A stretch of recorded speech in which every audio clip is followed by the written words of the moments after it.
السلام عليكم ورحمة الله وبركاته. ازيكم عاملين ايه؟ يا رب تكونوا بألف خير. اللهم صل وسلم وبارك على سيدنا محمد. ان شاء الله النهارده هنعمل طواجن او كبات، ايا كان اللي انت بتعملي فيه. كنافة بالمانجا، تمام. ودي كويسة جدا لشغل الاونلاين. لو حابة تفتحي بها مشروع، لو حابة تهادي بيها اي حد من حبايبك، ابدأي اعملي. هاتي العلب والمقاسات اللي انتي عايزاها. انا جبت المقاس ده، هشوف هيكفي 3 طبقات ولا طبقتين. بس انا يعني عملته 3 طبقات، بس كان الاحسن ان هو يتعمل طبقتين بس، تمام، لان مقاس العلبة صغير. فهبدأ كده. أول حاجة إن أنا هجيب الكريمة بتاعتي محضراها، محضرة كمان الكنافة محمراها. والكنافة دي بصراحة يعني ما بحبش إن أنا يعني أمنعها عندي من البيت. دايما أحتفظ بيها، يعني أجيب كنافة أحتفظ بيها متحمرة كده. قبل ما تخلص الأولانية أجيب واحدة تاني، أجيب كمية تاني يعني وأحمرها وأحطها في علبة مغلقة عندي. والجو شتا سيبيها عادي جدا برا التلاجة، مش هيحصل لها أي حاجة. وكمان بعد ترند الكشري الحلو، بصراحة ميكس رهيب جدا. بقيت برضو اجيب الجلاش واحمره واسيبه متحمر.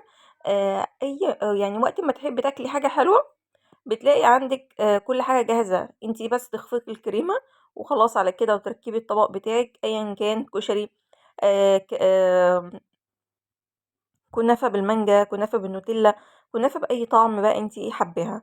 انا جبت كده العلب عندي وجبت الكريمة وحطيت طبقة كريمة كده ومسحتها في الاطباق كلها، بس علشان ما اطولش عليكم الفيديو.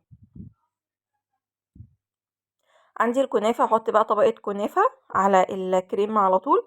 بصوا الكنافة دي انا يعني عشان اخليها مخرفشة كده ومقرمشة لحد اخر لحظة ما تطراش بسرعة، انا بكتر لها السكر البودر وانا بحمرها.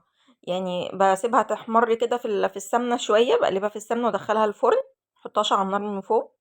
بدخلها الفرن، واول ما تبتدي ان هي تاخد لون كده بسيط ببدأ ان انا احط عليها سكر بودر، ومش بحط معلقة واحدة.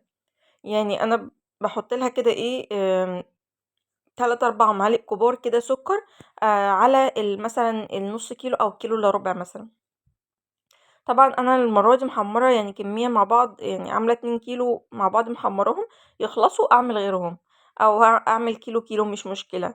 المهم يبقى في عندي كنافه متحمره في البيت، تمام. بتسهل عليكي كتير جدا، وسهل جدا الشغل اونلاين في اي وقت حد يطلب منك اي حاجه. طبق 2 3 هتلاقي نفسك بتعمليهم بمنتهى البساطه.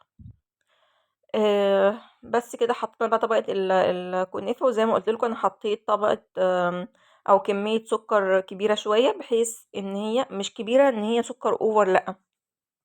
أنا لمّا جيت كلت الكنافة كده لقيت طعمها مسكّر، تسكيرة اللي هي العادية، تمام. يعني مش مسكّر أوي. فحطيت كده كمية سكر ليه علشان خاطر يدّي قرمشة للكنافة وما تطراش معايا بسرعة. حطيت بقى طبقة الكنافة، ورجعت حطيت طبقة كريمة وطبقة كنافة تاني. وبعدين لقيت إن الغطا مش هيقفل، لسه مش هينفع أعمل روزوتات، مش هينفع أعمل حاجة. فبدأت إن أنا أحط بس طبقة كريمة خفيفة أوي، أوي، أوي على الوش بتاع الطبق، ومسحتها بسباتيولا كده أو معلقة. وبعد كده حطيت بقى المانجا معايا، طبعًا المانجا دي أنا جايباها متفرّزة، ولازم احط عليها صوص مانجا او جيلي تلميع على البارد او على السخن او اي حاجه. بس يعني احلى حاجه بحبها الجيلي بطعم الحاجه. مثلا لو حاطه فراوله، احط الجيلي والفراوله بتاعها عشان يحمي الفاكهه نفسها. حاطه مانجا، احط الجيلي بتاع المانجا، تمام. طبعا ما ينفعش ان انا اعمل روزيتات، فبدات ان انا احط شويه كنافه متحمرين كده على وش الطاجن من فوق، او القب بتاعي من فوق. والقب ده طبعا يعني آه، شوفوا بقى التسعير، او اماكن انتوا ما بتجيبوا الحاجه. انا جايبه العلب دي المية ب150 جنيه، تمام. العلب دي شوفي انتي بقى بتتباع عندك بكام. المانجا دلوقتي وصل الكيس الجاهز من 75 ل80 جنيه. شوفي برضو المكان اللي انتي بتجيبي منه. الكنافة هي العلب دي كده واخدة مني حوالي كيلو الا ربع كنافة، تمام. الكنافة ب22. شوفي برضو انتي المكان اللي بتجيبي منه بيبيعها بكام. وابدأي بقى احسبي حساباتك لو انتي بتطلعي الشغل ده اونلاين، يا اما بقى تهدي بيه حبايبك واصحابك وجيرانك وكل الناس اللي انتي بتحبيهم. لو عجبك الفيديو ما تنسينيش في لايك، والسلام عليكم ورحمة الله وبركاته.